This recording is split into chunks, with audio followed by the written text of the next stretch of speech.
Hey class, Mr. McKenzie back here again too. Just wanted to put in, get a little bit ahead of these two. Maybe for some of you that are ready to go a little bit faster on this too, it won't be so far ahead for you. You can start crunching away at this a little bit more. But we're gonna start bringing in a little revisit on step 3, and then bringing everything past to the next steps of this assignment when we go through 2. Okay, so if you're at this point already, you've determined a goal. You figured out you want to put together a program that deals in strength building or power, or maybe something endurance related, or maybe a combination of some strength building, but you also have some injuries you're dealing with, so you have some things you got to do rehabilitative wise, whatever they are. Okay, you've put together a list of those exercises we talked about the other day under step 2. Okay, that's all the review stuff from the last video here. You've put together that big list. We gave you some ideas in the last video off of a PowerPoint. We've also got all the ones that we talked about in class, and I'll give you some charts for those too. Okay, you figured out your split. Going back to that again one more time, right? You either favor something that looks like this 2-day split option, where you're going upper body, lower body, and off day upper body, lower body. You favor a 3-day split, where you're going a push day, a pull day, and a leg day, with those muscle groupings in 2 off days. Or are you choosing something along the lines of maybe like this 4-day split down here? A little bit more of the bodybuilder's option, a little bit more time to spend on kind of a smaller area of your body day by day. Okay, so you have those things picked out from last time, and now you're really ready for that next step of determining the intensity that your program is going to work at. And this is again determined by your goal, so you have to go back and you have to really think about, okay, I chose something that I wanted to develop power in my personal program. So how are we going to express, if besides you telling me you want to develop power, if I look at your chart page, if I pull up something like Kelsey Bedard's chart page right here, besides the words and the paragraph part of the assignment that really tell me you want to work out for power, I can read her chart, and I can tell just by the sets and reps and the percentages that she operates at, that she wants to train for power. That's evident right there, and probably more meaningful than what you say you want to. Uneducated people will tell you they want to work for something, but they don't really know how to get to it because they don't have the tools for it. Okay, this should give you the tools for it a little bit better when you go through too. So we express this in what we call intensity. Okay, and so for you guys, when you bench pressed and you squatted down to your maximums, this is why we did it, and we wanted to be able to put together a percentage lift that would work towards whatever your goal is, particularly in those 2 exercises too. Okay, we don't want to hear about percentages that you're using and for like seated calf raise or other smaller lifts like that. Just for those 2 big lifts when we go through. Okay, what do those look like depending on your goal? If you are somebody who's looking to build just overall strength in what you do, you are generally going to operate in between 80 to 100% of your maximum. This makes sense when you go to a weight room and you see people that you physically to you they look strong. They're usually heavier on the weight that they're pushing, but they're usually in between that range. So if they bench press theoretically 100 pounds on the bench press, they would have very few days of lifting on the bench press that went outside of the 80 to 100 pound range. They wouldn't have a real need to go any lower than that, as based on their goal. If you were going after power, it'd be similar. It's going to be a little bit further down though at times, for anywhere between 70 to 100%. If you were going for mass building, it would stick to about 60 to 80% of your maximum.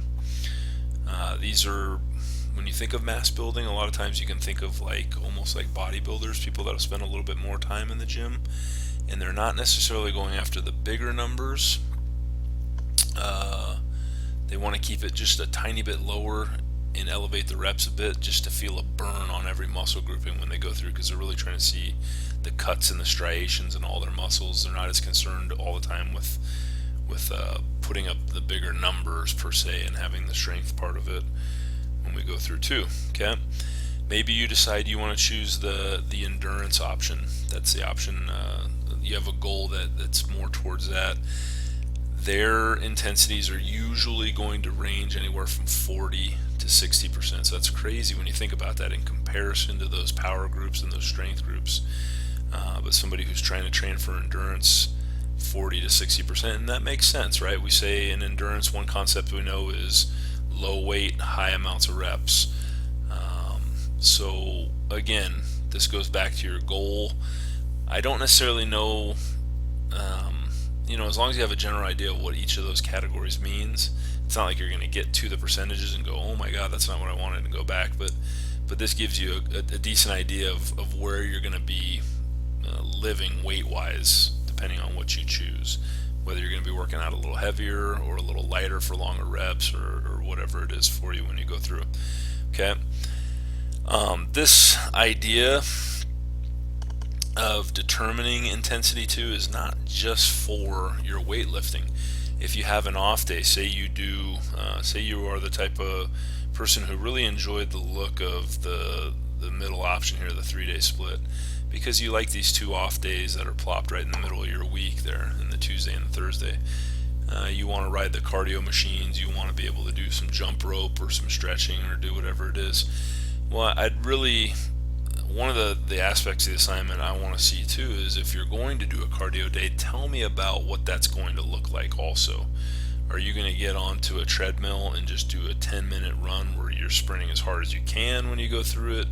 Are you going to try and be on there for 30 or 40 minutes and just keep your heart rate at about 65 or 70% of its max heart rate, and just go long and slow and steady? What are you really going after in that? We can express intensity in so many different things. Okay.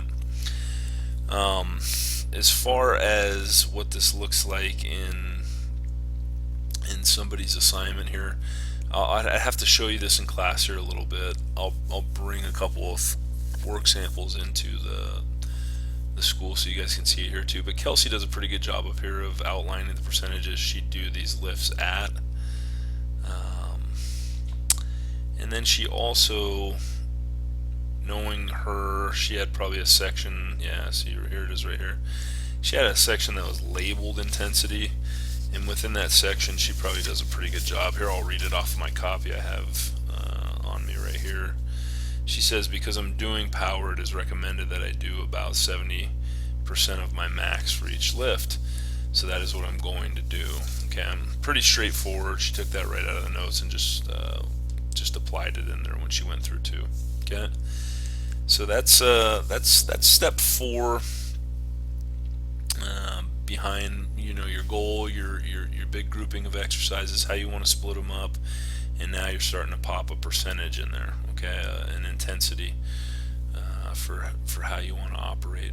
Okay, the next section of it, the next step, and I think we can get this in here today too, is really just determining kind of the load or the duration of your workout, and that's going to be dictated by these sets and reps. Okay, what do you want to do for sets and reps of everything when you go through?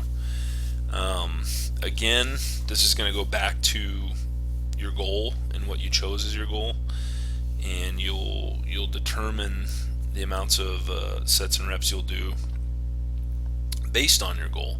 If you're a strength person, generally you're going to be in between 4 to 7 sets of something. Commonly, you come in the weight room and you see something like 4 sets of 10. That's a very common strength workout. But we could drop the reps a little bit lower and make it 5 sets of something, all the way up to right around that 7 sets or so. As far as repetitions in the strength realm, it's going to be generally anywhere between 1 to 5 repetitions.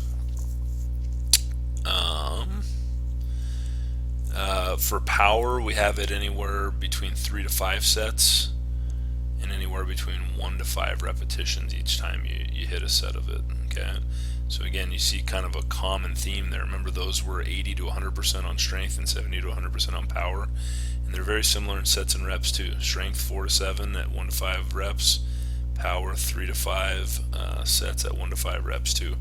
Okay, where things start to look a little bit different, if you chose that mass option, you want to see those changes in your body that are a little bit more going to get cut up, those types of things.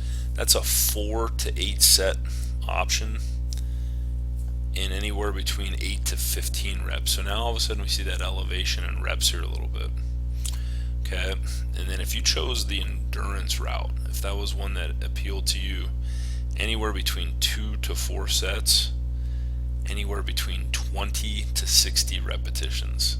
Okay, that one jumps off the page compared to everything else, right?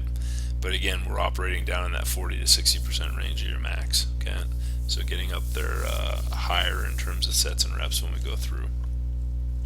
Okay, you know, what does that look like again? If we pull up Kelsey's page here one more time, we'll see a section down here that says duration in it, and all she does in that section is really just verbalizes. Again, she says here on hers, again, because I am doing power, it is recommended that you do 3 to 5 sets with 1 to 5 reps. My reps tend to vary depending on the lift because I know how my body responds to more reps and more sets. Okay, so she puts a good little description in there, and then as we patrol down into her chart page, we can see the same type of reflection in the work that she's going to do and the repetitions she puts down for it. Okay, so she can show both a writing understanding of it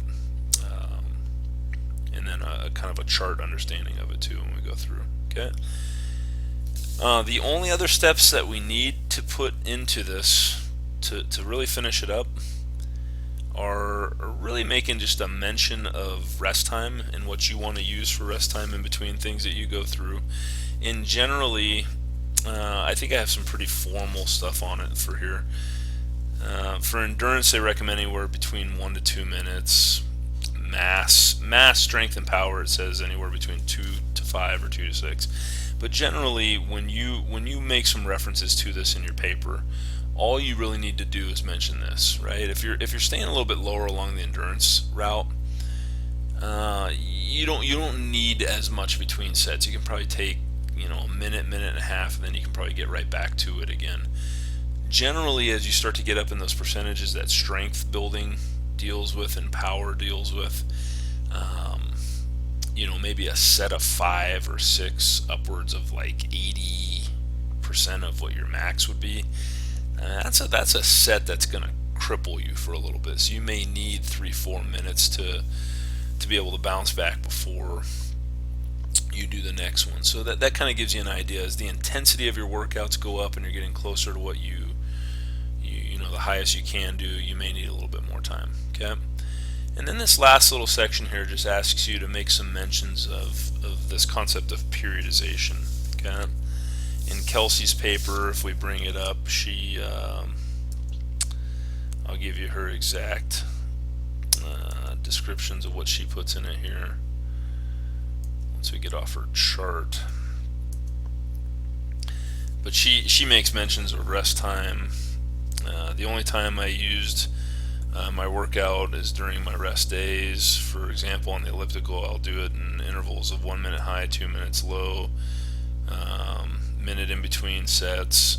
And then she goes on to this next section that details periodization. Okay, this will depend on my schedule for track. If I didn't have anything going on, then I would change it up after either a week or 2, depending on how my body handles it. I could also decrease the amount of reps if we have a track meet. So periodization deals with after a week or 2 of this, even if we don't get to use your personal programs that long in our class, after a few weeks of this, if you were continuing on your own personal program, how would you switch it up? Because just like anything else, your body's going to get kind of used to what you do and a little bit bored by it when we go. Okay, so understanding the concept of switching up what you do. Okay, and guys, really that's about it for all the elements of it. If you can put this together like it says here in step 8, where there's a written portion of the assignment and then a chart part of it, and I'll show you some of that stuff in class, really include some detail on your off days, then you're off and running. Okay, along with giving you some of the work samples, I'll go over this with you in class again. You'll have these videos as a resource, but you can bring into me here pretty soon your rough drafts and I'll take a look at them. We should be good. Okay,